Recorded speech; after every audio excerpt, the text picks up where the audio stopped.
구약 성경에는 이방 신들의 많은 이름들이 기록되어 있습니다. 바알, 아스타롯, 또 여러 다른 이방 신들의 이름이 기록되어 있는데요. 이방 신들의 이름만 기록된 게 아니라 그 당시에 이 이방 신들을 예배하는 여러 방식들을 성경은 함께 묘사하고 기록하고 있다는 것입니다.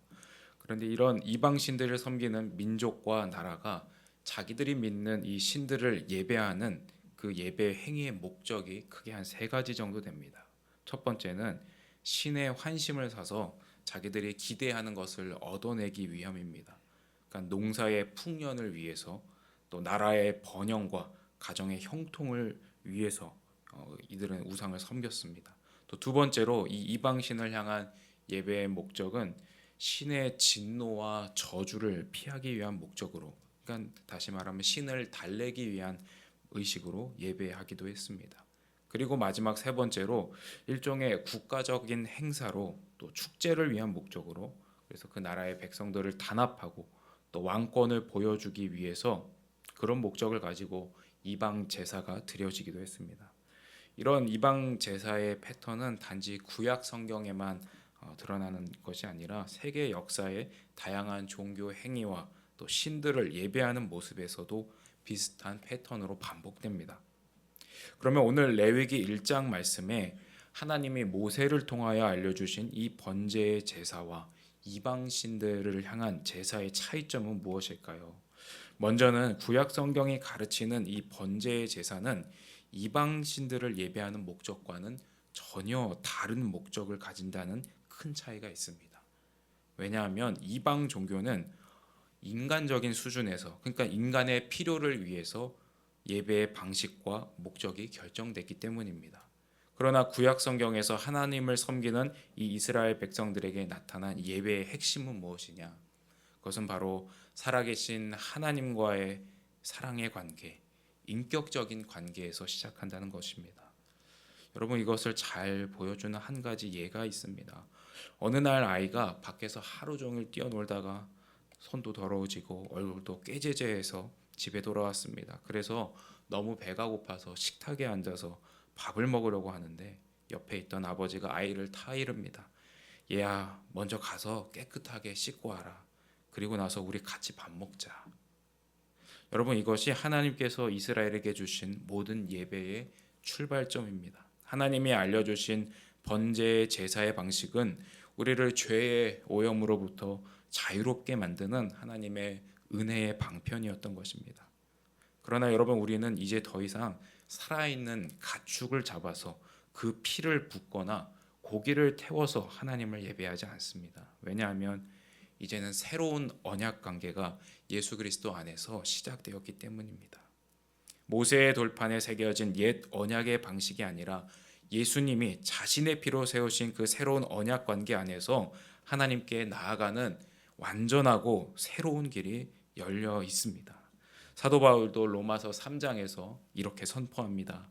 이 예수를 하나님이 그의 피로써 믿음으로 말미암는 화목제물로 세우셨으니 이는 하나님께서 길이 참으시는 중에 전에 지은 죄를 간과하심으로 자기의 의로우심을 나타내려 하심이니. 여러분, 예수님의 십자가의 죽으심과 희생의 피로 인해서 하나님의 원수였던 인류가 하나님과 화목하게 되었다는 것입니다. 관계의 변화가 일어났습니다. 뿐만 아니라 죄가 없으신 예수님이 죽을 죄인을 위하여 대신 죽으셨기 때문에 그 죄인을 용서하시는 하나님의 자비가 오히려 하나님의 은혜라는 것을 보여줍니다. 여러분, 우리는 이 은혜의 혜택 안에서 숨쉬고 살아갑니다. 그런데 어떤 이들은 기독교가 은혜를 너무 강조해서 기독교의 윤리가 사라졌다, 기독교의 윤리를 따로 가르쳐야 한다고 말합니다. 어떤 사람은 기독교인은 이렇게 살아야 된다, 또 어떤 사람은 기독교는 저렇게 살아야 된다 말합니다. 그러나 여러분, 우리가 그렇게 구호를 외치고 수많은 프로그램과 세미나를 열면은 기독교인이 윤리적으로, 도덕적으로 거룩하게 살 수 있습니까? 여러분, 예수님을 목격한 중요한 세 명의 증인이 있습니다. 베드로, 요한, 바울입니다. 그런데 이 사도들은 언제나 성도들과 교회들을 향해 권면할 때 항상 먼저 하나님이 우리에게 베푸신 은혜의 사건을 떠올리게 합니다. 당신을 살리기 위해 예수님이 희생당하셨다. 영원한 죽음을 향해 달려가던 당신을 위해 예수님이 십자가에 달리셨다.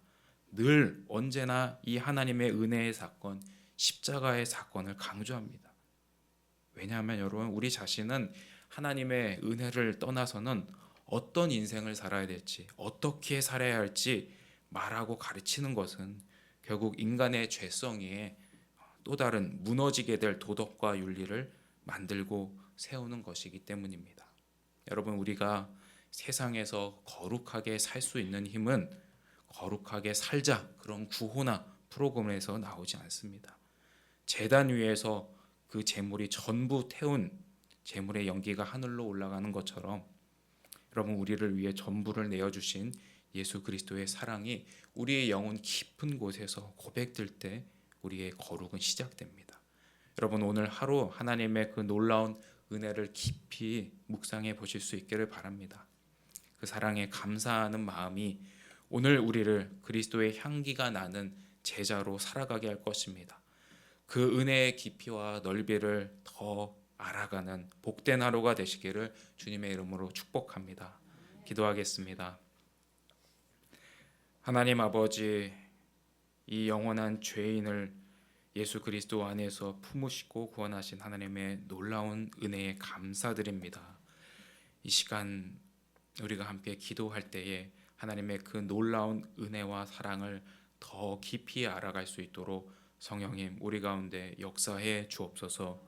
예수님의 이름으로 기도합니다. 아멘. 오늘도 우리에게 주신 말씀을 붙잡고 함께 기도할 수 있기를 바랍니다. 오늘은 토요일로 주일 준비와 우리 환우들을 위하여 기도하는 날입니다. 말씀을 전하는 담임 목사님 또 여러 목회자들과 전도사님들 성령께서 능력 있게 사용하여 주시고 준비되는 모든 말씀들이 하나님의 복음의 은혜를 선포하는 통로가 될 수 있도록 우리 목회자들을 위하여 전도사님들을 위하여 기도해 주십시오. 또 모든 성도들이 주일을 거룩하게 지키고 하나님 앞에 온전한 예배자로 살아갈 수 있도록 기도해 주시고 또 우리 교회 환우들을 위하여 기도할 때 하나님 그 몸을 치유하여 주시고 또한 그 영혼을 하나님 회복시켜 달라고 오늘 주일 준비와 환우들을 위하여 기도해 주시고 또 가지고 오신 개인의 기도 제목으로 기도하시다가 평안 가운데 돌아가실 수 있기를 바랍니다.